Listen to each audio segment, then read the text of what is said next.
పేషెంట్కు పునర్జన్మను కల్పించిన doctor Anjireddy super speciality hospital Narasaraopet. గుండె మరియు కిడ్నీ వ్యాధితో బాధపడుతున్న పేషెంట్కు ఆపరేషన్ చేసి పునర్జన్మను కల్పించిన ఇంటర్నేషనల్ కార్డియాలజిస్ట్ డాక్టర్ కోట శబరగిరి.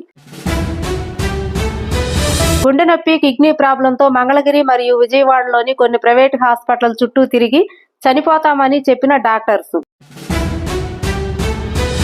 చివరకు అంజిరెడ్డి హాస్పిటల్ను ఆశ్రయించిన పేషెంట్ ఎంతో క్లిష్టమైన వైద్యమును ఆపరేషన్ చేసి నాకు పునర్జన్మను కల్పించినందుకు ధన్యవాదాలు తెలుపుతున్న పేషెంట్. డాక్టర్ శబరగిరిని వైద్య బృందాన్ని అభినందించిన డాక్టర్ లోకిరెడ్డి శ్రీనివాస్ రెడ్డి. ఈరోజు మన doctor Anjireddy super speciality hospital నర్సరావుపేటలో ప్రెస్ మీట్ యొక్క ముఖ్య ఉద్దేశం మన కార్డియాలజీ విభాగం డాక్టర్ కోట శబరిగిరీష్ గారి ఆధ్వర్యంలో మన పల్నాడు ప్రాంతంలోనే ఎన్నో కొత్త నూతనమైనటువంటి సర్జరీస్ ప్రొసీజర్స్ చేయటం, ఎంతోమంది ప్రాణాలు కాపాడటం. గత 3 సంవత్సరాలుగా మనం ఆల్మోస్ట్ 2000కు పైగా గుండెకి సంబంధించినటువంటి స్టంట్లు అమర్చడం కానీ, అదేవిధంగా అతి తక్కువ ఖర్చుతో అడ్వాన్స్డ్ ప్రొసీజర్స్ చేయటం కానీ మనం చూసాము. ఈరోజు మరీ ముఖ్యంగా ఈ సాయి కృష్ణ అనే పేషెంట్ దాదాపు ఎన్ఆర్ఐ హాస్పిటల్, రమేష్ హాస్పిటల్, అన్ని హాస్పిటల్స్లో ఈ బీపీ కంట్రోల్ కావట్లేదని చెప్పి వాళ్ళు రకరకాలుగా వారం రోజులు, 10 రోజులు రకరకాల హాస్పిటల్స్లో వాళ్ళు అడ్మిషన్ అవ్వటం, 3 రకాల మందులు, 4 రకాల మందులు బీపీ కంట్రోల్కి సంబంధించి వాళ్ళు ట్రీట్మెంట్ పెట్టినా కూడా బీపీ కంట్రోల్ కావటం లేదు అని చెప్పి వాళ్ళు మన దగ్గర ఈ కార్డియాలజీ విభాగంలో అడ్వాన్స్డ్ ప్రొసీజర్స్ జరుగుతున్నాయని తెలుసుకొని వాళ్ళు మన దగ్గరికి రావడం జరిగింది. మన దగ్గర కూడా 2 రోజులు అబ్జర్వేషన్ చేసినా కూడా ఎన్ని రకాల మెడిసిన్స్ పెట్టినా కూడా వాళ్ళు బీపీకి 250కి తగ్గట్లేదు.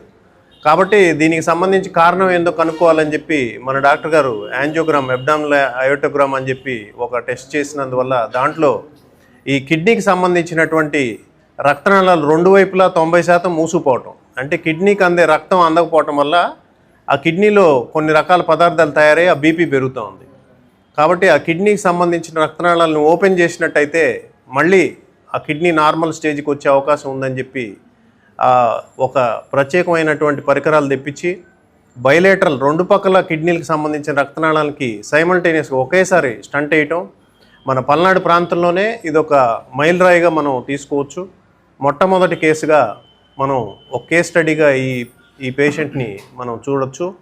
2 పక్కల స్టంట్ వేసిన కరెక్ట్గా ఒక 6 గంటల్లోనే ఎటువంటి బీపీ ట్యాబ్లెట్ లేకుండా బీపీ నార్మల్కి వచ్చేసింది.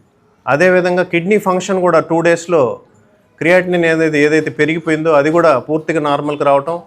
అదేవిధంగా ఈరోజు వారికి మన కోట శబరిగిరీష్ గారు పునర్జన్మ ఇచ్చినటువంటి మనం ఈరోజు ఒక ప్రత్యేకమైనటువంటి ఈ సంఘటన జరుగుతూ ఉంది.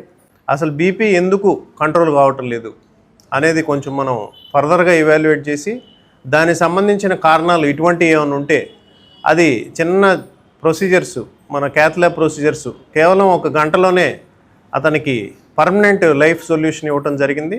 సో ఇటువంటి పేషెంట్స్ ఎవరైతే బీపీతో బాధపడుతున్నారో అటువంటి వారు వాళ్ళకి ఉన్నటువంటి కారణాలు ఏంటి, చిన్న వయసులో బీపీ ఉండి కొంతమంది బాధపడుతుంటారు. సో అటువంటి వాళ్ళకి ఈ కిడ్నీకి సంబంధించినటువంటి ప్రాబ్లమా లేకపోతే గుండెకి సంబంధించిన ప్రాబ్లమా, ఎందువల్ల బీపీ కంట్రోల్ కావటం లేదు అనేది ఫర్దర్గా ఇవాల్యుయేట్ చేయించుకొని మన దగ్గర ఉన్నటువంటి ఈ యొక్క సౌకర్యాలు వినియోగించుకొని వాళ్ళు పర్మనెంట్గా ఈ యొక్క ట్రీట్మెంట్స్ చేసుకునేదానికి అవకాశం ఉంటుంది. మీకు తెలుసు ఈ బీపీ వల్ల గుండెపోట్లు, తర్వాత హార్ట్ స్ట్రోక్స్, మెదడు బ్రెయిన్ స్ట్రోక్స్ ఇటువంటివన్నీ వస్తుంటాయి. సో బీపీ ఎప్పుడైనా హై బీపీ ఉన్న వాళ్ళకి బ్రెయిన్ స్ట్రోక్, హార్ట్ స్ట్రోక్ వచ్చి చనిపోతుంటారు. కాబట్టి ఇటువంటి వాటికి పర్మనెంట్ ట్రీట్మెంట్, కిడ్నీలు చెడిపోకుండా అదేవిధంగా ఈ స్ట్రోక్స్ రాకుండా ఉండేదానికి పర్మనెంట్ ట్రీట్మెంట్ చేయటం జరిగింది. నమస్తే అండి, మా వారి పేరు సాయికృష్ణ బాబు. తనకి హార్ట్ బీట్ బాగా ఎక్కువైపోయి ఆయాసం వచ్చిన తర్వాత ఎన్ఆర్ఐకి తీసుకెళ్తే 3 రోజులు ఉన్న తర్వాత చెప్తాము ట్రీట్మెంట్ అన్నారు. తర్వాత రమేష్కి వెళ్ళిన తర్వాత 1 వీక్ ఉన్న తర్వాత చేయటానికి అవదు, హార్ట్ చిన్నదైపోయింది, హోల్స్ అన్నీ బ్లాక్ అయినాయి, చేయటం అవదమ్మా, ఇంటికి వెళ్ళిపోండి, 10 డేస్ 1 వీక్ ఉన్నాము, అయినా కూడా 2 డేస్ మేము వెయిట్ చేసాము, ఉంటామండి, ఏదైనా ట్రీట్మెంట్ ఇవ్వండి అంటే లేదమ్మా 10 డేస్కి వెళ్ళిపోండి, చేస్తే కనుక హార్ట్ స్ట్రోక్ కానీ లేకపోతే కిడ్నీ కానీ ఫెయిల్ అవుతుంది అని చెప్పారు. మాకు ఏది చెప్పట్లేదు. చెప్పపోయేసరికి కొంచెం మా రిలేషన్ వచ్చి తర్వాత శబరిగిరీష్ దగ్గర ఊరికే చూపించండి అని అన్నారు. ఇంటికి వెళ్ళే బదులు ఇక్కడ ఊరికే ఏం సలహా ఇస్తారని వచ్చాము. అక్కడ యాంజియో కూడా చేయలేదు. ఇక్కడికి వచ్చిన వెంటనే యాంజియో చేశారు. మాకు కొంచెం ధైర్యం వచ్చింది. లోపల ఎలా ఉంది ఏంటి అనేది అవగాహన ఉంది మాకు వచ్చింది అప్పుడు. తర్వాత ఈ బీపీ తగ్గిపోవటం దేనికని ఈ కిడ్నీలు కూడా స్కానింగ్ అయి తీస్తే లోపల బ్లాక్ అయి ఉన్నాయి. మాకు హార్ట్ కూడా చేశారు, బాగుంది. 1 వీక్లోనే బెటర్ అయ్యారు. 4 డేస్కే మళ్ళీ కిడ్నీ కూడా స్టంట్లు వేశారు. వేసిన 1 వీక్కి తనకి ఇప్పుడు ఇంకా 1 మంత్ కూడా అవ్వలేదు. 3 వీక్స్లోనే తను చాలా బెటర్, అంటే 90% బెటర్ అన్నట్టుగా అనిపిస్తుంది అనమాట.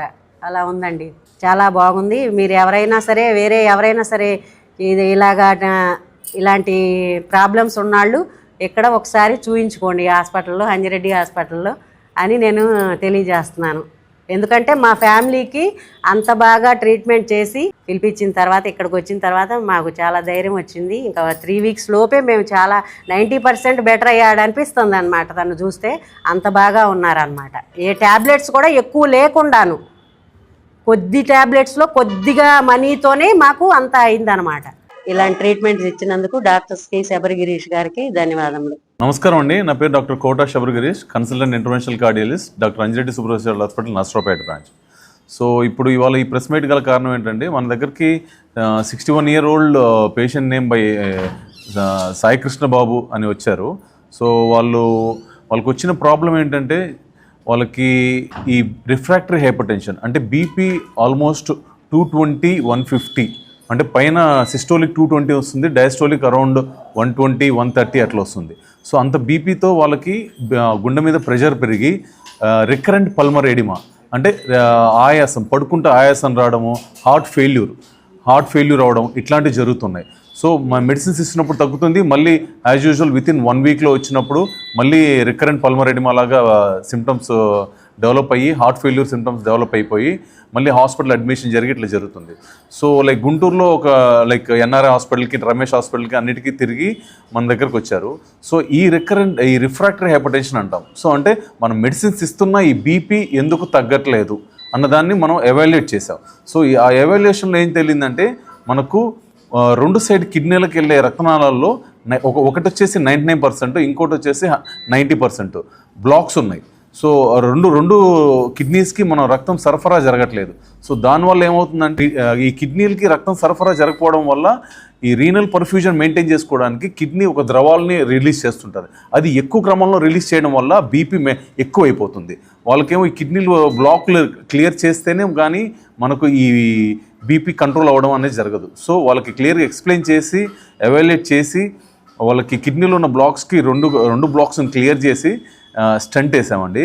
వన్స్ స్టంట్ వేసిన వితిన్ 4 అవర్స్కి వాళ్ళ బీపీ ఆల్మోస్ట్ 130 సిస్టోలిక్ 130, డయాస్టోలిక్ 70కి వచ్చేసింది. అప్పటి నుంచి అంతకుముందు వాళ్ళు ఆల్మోస్ట్ 6 డ్రగ్స్ ఆఫ్ యాంటీ హైపర్టెన్సివ్స్ మీద ఉన్నారు. ప్రొసీజర్ చేసిన తర్వాత అసలు ఏం మెడిసిన్స్ తీసుకోకుండా నార్మల్ బీపీ మెయింటైన్ అవుతుంది.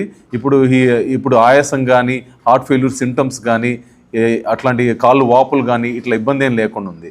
అండ్ ఇనిషియల్గా వాళ్ళకి క్రియాటినిన్, అంటే ఈ కిడ్నీకి సంబంధించిన సీరం క్రియాటినిన్ 2.6 అట్లా ఉంది మన దగ్గర అడ్మిట్ అయినప్పుడు. సో ఇప్పుడు మళ్ళీ రిపీట్ చేయించి చూస్తే ప్రొసీజర్ అయిన తర్వాత 1.4 వచ్చింది. సో యూరిన్ కూడా ఫ్రీగానే వెళ్తున్నారు. అండ్ బీపీ కూడా ఇప్పుడు కంట్రోల్ అయింది. హార్ట్ ఫెయిల్యూర్ సిమ్టమ్స్ కానీ, ఆయాసం కానీ, కాళ్ళ వాపులు కానీ అవి కూడా ఏం లేవు. Now he is doing his regular job. Okay, thanks అండి.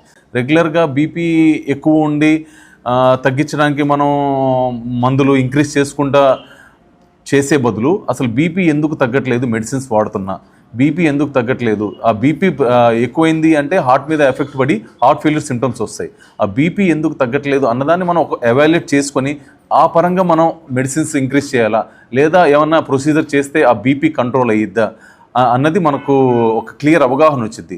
సో అట్లాంటి సర్వీసెస్ కూడా మనం జనరల్గా ఇట్లాంటి కేసులు ఆల్మోస్ట్ గుంటూరు, విజయవాడ కూడా వాళ్ళు చెన్నై, హైదరాబాద్ వెళ్ళమని సజెస్ట్ చేశారు. సో వీళ్ళు మాకు తెలిసిన వాళ్ళ ద్వారా వచ్చి వాళ్ళకి ఎవాల్యుయేట్ చేసి మొత్తం రిజల్ట్ చూసిన తర్వాత they are also very happy. And ఇక్కడ మన అంజిరెడ్డి హాస్పిటల్స్లో ఇట్లాంటి సర్వీసులు కూడా మనం వీఆర్ ప్రొవైడింగ్. సో దీన్ని మన ప్రాంత ప్రజలు సద్వినియోగం చేసుకుంటారని కోరుకుంటున్నాను. Thank you. మనం వైర్ వేసి దీన్ని బెలూన్తో డైలేట్ చేసామండి. ఫస్ట్ డైలేట్ చేసి ఆ బ్లాక్ని క్లియర్ చేసిన తర్వాత మళ్ళీ ఈ బ్లాక్ రాకుండా ఉండడానికి మనం స్టెంట్ వేసి దాన్ని మళ్ళీ వెడల్పు చేసి పెట్టాం. సో వన్స్ ఇక్కడ బ్లాక్ చూడండి ఎంత టైట్ ఉందో. సో దానికి మళ్ళీ మనం స్టెంట్ని, ఇది స్టెంట్, ఇక్కడ మంచి మెటల్ మెటీరియల్ కనబడుతుంది కదా స్ప్రింగ్ లాగా, అది స్టెంట్. సో స్టెంట్ని బాగా ఆస్టియం అంటే రక్త సరఫరా జరిగే దగ్గర నుంచి వెడల్పు చేసి పెట్టి దాన్ని మళ్ళీ బెలూన్తో వెడల్పు చేసి ఇప్పుడు చూస్తే మనకు రక్త సరఫరా నార్మల్గా జరుగుతుంది. సో అట్లా ఇదిగోండి. సో అంతకుముందు ఉన్న టైట్నెస్ అదేం లేదు, బ్లాక్ అంతా క్లియర్ అయిపోయింది. సో ఇట్లానే మనకు ఇది లెఫ్ట్ కిడ్నీ అనమాట. ఇట్లానే రైట్ సైడ్ చూస్తే మనకు రైట్ సైడ్ చూడండి ఎంత టైట్ ఉందో. సో ఆ రైట్ సైడ్ కూడా మనకు వైర్ వేసి దానికి మళ్ళీ స్టెంట్ వేసి బ్లాక్ క్లియర్ చేసి స్టెంట్ వేసి 2 సైడ్ బ్లాక్స్ని క్లియర్ చేసేసాం. సో మనం ఇట్లా చేయకపోయింటే జనరల్గా వాళ్ళకి అట్లే కిడ్నీ ఫెయిల్ అయిపోయి యూరిన్ రాకుండా రీనల్ ట్రాన్స్ప్లాంట్కి వెళ్ళే సిచ్యువేషన్స్ ఉండేవి. సో మనం ఈ ప్రొసీజర్ చేయడం వల్ల ఏంటంటే ఆల్మోస్ట్ వాళ్ళకి కిడ్నీ ట్రాన్స్ప్లాంటేషన్ నుంచి తప్పించేసాం. సో అండ్ బీపీ కంట్రోల్ అయింది, గుండె మీదకు ప్రెషర్ తగ్గింది, హార్ట్ ఫెయిల్యూర్ సింటమ్స్ కంట్రోల్ అయినాయి. సో ఒక సర్కిల్ని మనము మధ్యలో ఆపేసి వాళ్ళని కిడ్నీ ట్రాన్స్ప్లాంట్ నుంచి తప్పించాము. Okay, thanks sir.